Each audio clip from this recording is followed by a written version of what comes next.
Shalom, shalom, Israel. This is Brother Eber from Israelite Apostolic Heritage. And first and foremost, I'd like to say all praises to Yahweh, Bahashem Hamashiach Yahweh Shai. And I'd like to send out blessings to all the Akim that are pushing his truth across the four corners of the earth. And also like to send out blessings out to all the Akim that are making pilgrimage to Zion 3 times in a year. And also out to all the Akawaf that are raising up the children in truth and sincerity so that when they grow older, they don't depart from the way. So today, what I want to go into is a couple of the accounts of the feasts, of a couple of the feasts that happened prior to Israel keeping them, because the feasts, we know, right, the feasts are heavenly feasts. So even in the heavens, feasts are kept, right?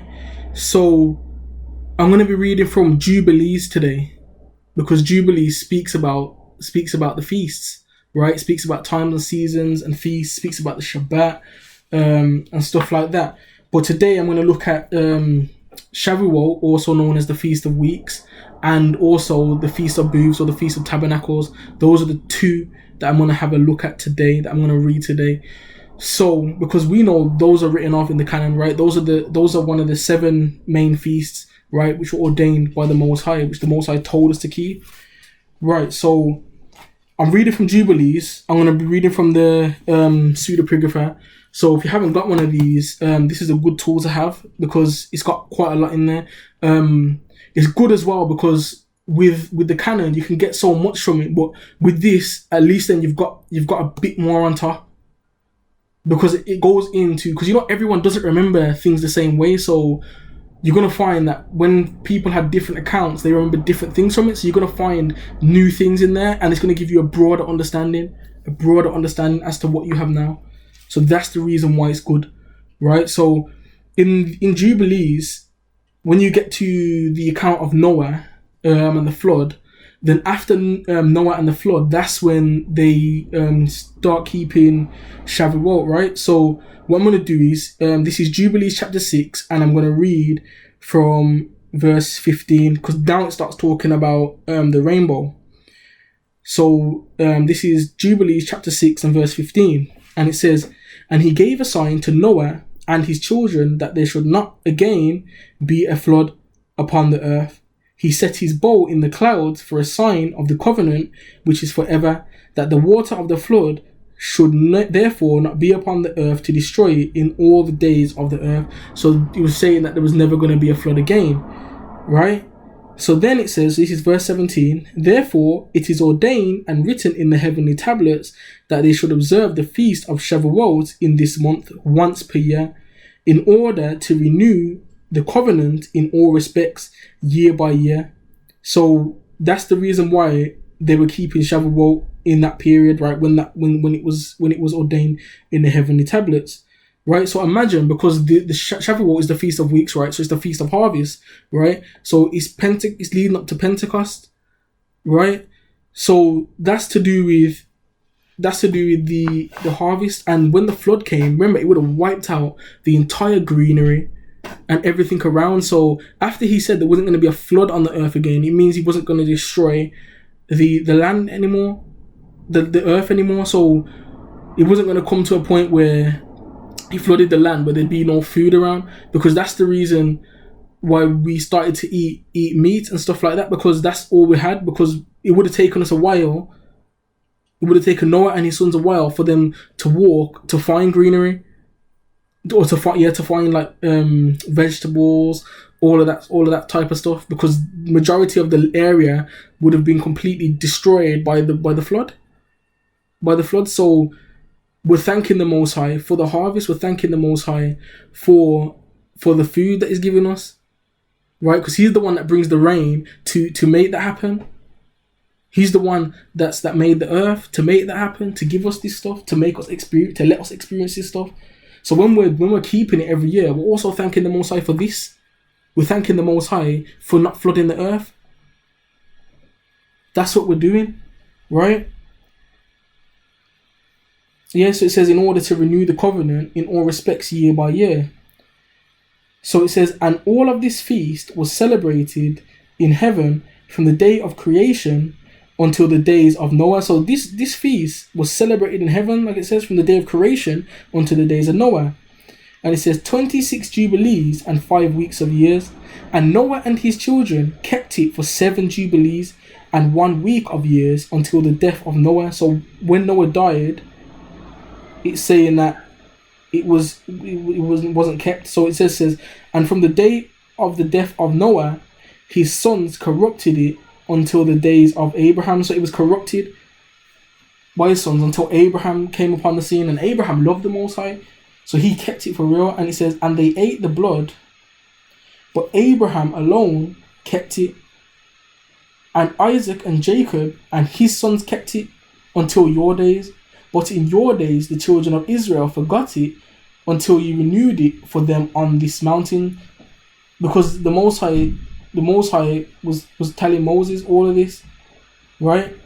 He's telling Moses all of this, and the Most High renewed it for us to tell us to keep the Jubilees. And even in our time now, we forgot Shavuot, so it was corrupted for us, the Feast of Weeks was. So we haven't been renewing that covenant year in and year out. We haven't been renewing it. And that's what we should be doing. We should be renewing it, because that covenant was for Noah and his sons. And remember, the nations, the table of nations, come from Noah and his sons. So we should all be remembering that, and we should all be thanking the Most High that he hasn't flooded the earth, because he's kept his end of the bargain. He kept his end. He said he wasn't going to flood the earth, and the rainbow's still about. The rainbow's still here. The rainbow is still here, so the Most High is keeping his end of the bargain, right? He kept his side of the deal, but we haven't been keeping our side of the deal. And we as Israelites, we're under the covenant of the law as well, so we should be keeping this feast, because the Most High has ordained us to keep these feasts, right? Especially if we are the mouthpiece of the Most High on the earth, we should be keeping it, right? So let's continue, and it says, renewed it for them on this mountain. It says, verse 20, and you command the children of Israel that they might keep this feast in all of their generations as a commandment to them. So this is one of the commandments of which we have to keep it. We will get punished if we don't do it, and that's the reason why we went through what we did, because we weren't keeping the feasts. And it says, 1 day per year in this month they shall celebrate the feast, for it is the feast of Shavuot, and it is the feast of the first fruits. This feast is twofold and of two natures, just as it is written and engraved concerning it, observe it. This is because I have written it in the book of the first law, which I wrote for you, that you might observe it in its appointed time, 1 day per year. So, like it says, 1 day per year, we're meant to be keeping this. We're meant to be keeping this. And you can read the rest of the chapter, but it tells you there that that's the reason why they started to keep it, right? Because they were commanded to, right? That's the reason why Israelites started keeping Shavuot. But we should have been keeping it before that, obviously, but it was corrupted over time. But then the Most High gave us the understanding to keep it, and that's what he's doing again now, because remember, we fell off, so it was corrupted again. This time though, we can't let it be corrupted again. We have to start learning it and start keeping it again, right? But this was written about Noah, and it was kept in the heavenly realm. So these feasts predate even your own actual existence on this plane, right? Own actual existence on this plane. So that's the Feast of Weeks, Feast of Weeks, the Feast of Harvest, because the harvest comes from all the way from Feast of First Fruits all the way up till Pentecost, the Feast of Harvest, because that's the time when we harvest the wheat, all the way up until, so from first fruits all the way up until Pentecost, right? And that's what we used to keep year in and year out. And it says for one day, but we have to remember that. That's one thing that we have to remember. So now we're gonna still be in Jubilees, but we're going to be looking at the Feast of Booths or the Feast of Tabernacles, because in here it has something that we do when we go to the land, because we have to start picking back up our culture. We have to start taking our culture back, and this is a part of taking our culture back, learning what we used to do, or learning what our forefathers used to do, and the reasons why we kept what we were keeping. right? Because we were thanking the Most High because we knew we were thanking the Most High for the first fruits when we kept first fruits and the Feast of Weeks. We knew that, right? We're thanking the Most High, but what wasn't shown was that the reason why Noah started keeping it and his son started keeping it was because the Most High said he wasn't going to flood the earth anymore. Right? We didn't know it was going to stop. We didn't know that they started keeping it because of that or from that point onwards. So it's important to know that because we need to know why we're doing what we're doing. It's important to know that because the Most High is going to write it in our hearts, so we're going to know. But it's good to know it now because we need to teach each other. We need everyone to understand or to get an idea as to why they're doing it. Because when you know why you're doing something, it makes it easier to do. It makes it easier for you to do because then you know, okay, this is why I'm doing this. Right? It's a good thing. It's the right thing to do. I like doing the right thing, and that's why the Most High talks about the love of the truth, because you have to love the truth. You have to love it because then when you love it, then you automatically gravitate towards it. Right? So this now we're looking in Jubilees, and we're looking at chapter 16, and we're gonna read from verse.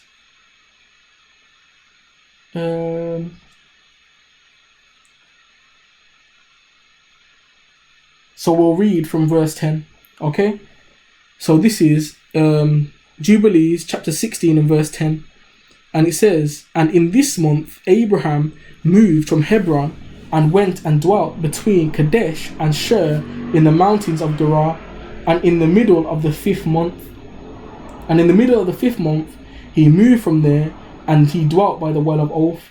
And in the middle of the 6th month the Most High visited Sarah, and did for her as he had said, and she conceived, and she bore a son in the 3rd month, in the middle of the month, in the first time when the Most High told Abraham."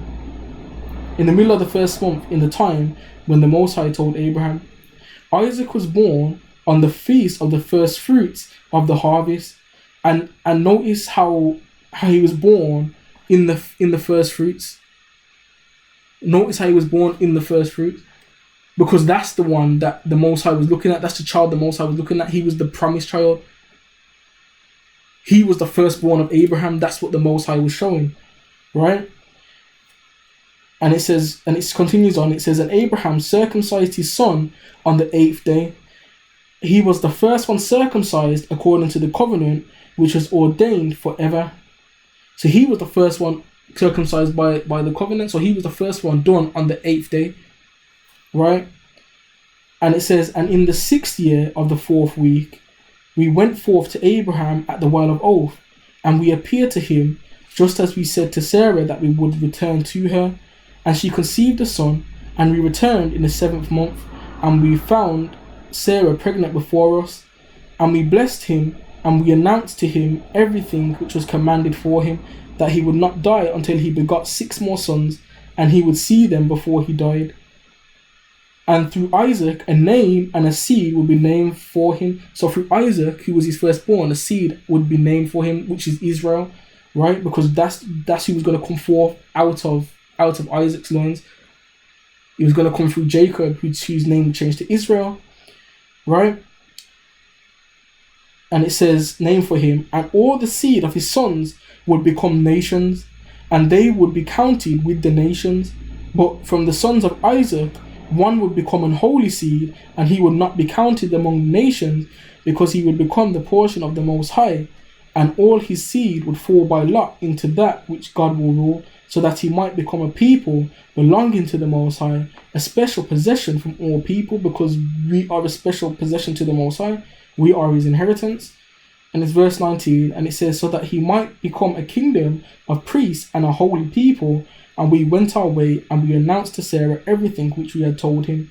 And both of them rejoiced very greatly." So they rejoiced because the Most High had told them the blessings that he was going to bestow upon them, and that how he was going to use Isaac to bring forth a nation upon the earth, a nation that was going to become a nation of kings and priests.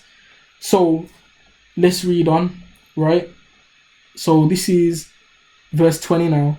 And it says, "And he built an altar there to the Most High, who made him rejoice in the land of his sojourn. And he celebrated a feast of rejoicing in this month, 7 days near the altar, which he built by the well of Oath. And he built booths for himself and for his servants on that festival. And he first observed the Feast of Booths on the earth. And in these 7 days, he was making offering every day by day, on the altar, a burnt offering to the Most High, 2 bulls, 2 rams, and 7 lambs, and 1 kid on behalf of sins, so that he might atone thereby on behalf of himself Salakia, and his seed. And a thank offering, 7 rams, and for a thank offering, 7 rams, 7 sheep, 7 lambs, and 7 he goats, and their fruit offerings, and their libations, and the fat, and all their fat he offered upon the altar, as chosen burnt offering to the Most High, for a sweet smelling odour. And in the morning and in the evening he offered the fragrance of frankincense, and galbanum, and stacte, and nard, and myrrh, and spices, and costume. All of these he offered, crushed, mixed in equal parts, and pure. And he observed this feast 7 days. So this was when the first feast of booths was kept, when he was told that his seed, right, out of his seed was going to come nations, but out of his seed was going to become a chosen nation, right? Out of his seed was going to come a chosen nation. So then it says,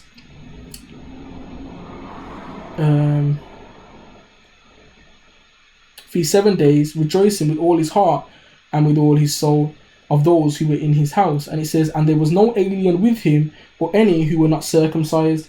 And he blessed his Creator who created him in his generation, because by his will he created him, for he knew and he perceived from him there would be a righteous planting for eternal generations, and a holy seed from him, so that he might be like the one who made everything. And he blessed and rejoiced and called the name of the festival of the Most High, a joy acceptable to the power Most High. So he called it a festival of the Most High, right? And that's why he kept the Feast of Booths when he first kept it. He kept it because he got told that his seed was going to become nations in the earth, but also that from one of his children was going to come a nation that was chosen, and that was there was going to come a nation that was going to become a chosen, set apart people for him, right? And it says, and we eternally blessed him and his seed who are after him in every generation of the earth, because he observed of this feast in its appointed time, according to the testimony of the heavenly tablets. Therefore it is ordained in the heavenly tablets concerning Israel that they will be observers of the Feast of Booths 7 days, with joy in the 7th month, which is acceptable before the Most High, as an eternal law in their generations throughout all time, year by year.